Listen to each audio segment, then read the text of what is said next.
Bom, senhores, o nosso papel aqui é falar das ações da SUFRAMA, as ações e metas da SUFRAMA na área de fronteira. Então, essa nossa primeira apresentação aí, eu quero que vocês detenham um olhar no quadro de baixo, onde tem Acre, Amazonas, Rondônia, Roraima e Amapá.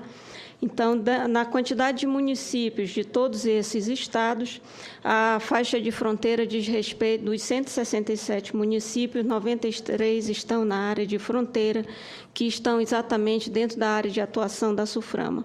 Então, a SUFRAMA ela tem uma atuação em toda a Amazônia Ocidental, mais o município de Macapá-Santana.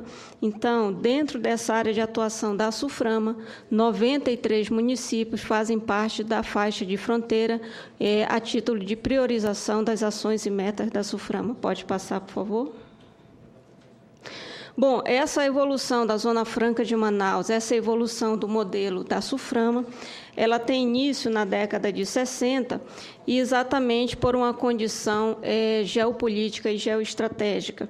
Então, a gente sempre tem um marco inicial dessa Zona Franca de Manaus com o Decreto-Lei 288 e o Decreto-Lei 356. O 288 é exatamente o que homologa a Zona Franca de Manaus, e o 356 é que estende os benefícios da Zona Franca de Manaus para a Amazônia Ocidental. Por que é importante ressaltar isso?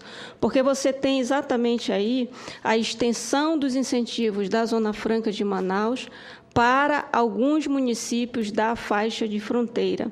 Então, para alguns municípios que estão dentro desta Amazônia Ocidental.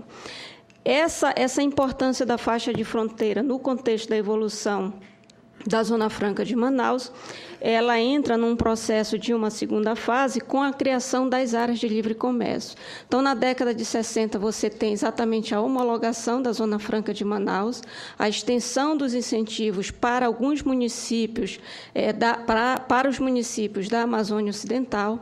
Na década de 70, você tem a criação das bases para a criação das áreas de livre comércio, também por uma condição geopolítica e geoestratégica da área de fronteira. Pode passar, por favor. O início da abertura comercial no Brasil, ela marca exatamente a criação dessas áreas de livre comércio. Então, você já consegue perceber, já consegue fazer uma evolução mental de como essa faixa de fronteira foi tomando importância dentro desse contexto da Zona Franca de Manaus. Então, na década de 90, nós temos exatamente a criação dessas áreas de livre comércio, que estão logo ali embaixo elencadas, Cruzeiro do Sul, Brasileia e Epitaciolândia no Acre, Macapá-Santana em 92 no estado do Amapá, Tabatinga em 91 no Amazonas, Guajará-Mirim em Rondônia em 93 e Boa Vista e Bonfim nós colocamos ali 91 e 2008, porque na verdade a área de livre comércio original era Pacaraima, né, e depois foi transferida para Boa Vista. Por conta dessa própria abertura comercial, nós temos o esgotamento desse modelo de área de livre comércio, uma vez que você tem agora uma economia aberta, e essas áreas de livre comércio, no sentido comercial da atividade, elas ficaram juridicamente esgotadas enquanto modelo. E hoje, 2011, nós temos aí a necessidade de rever esse marco regulatório de toda essa faixa de fronteira.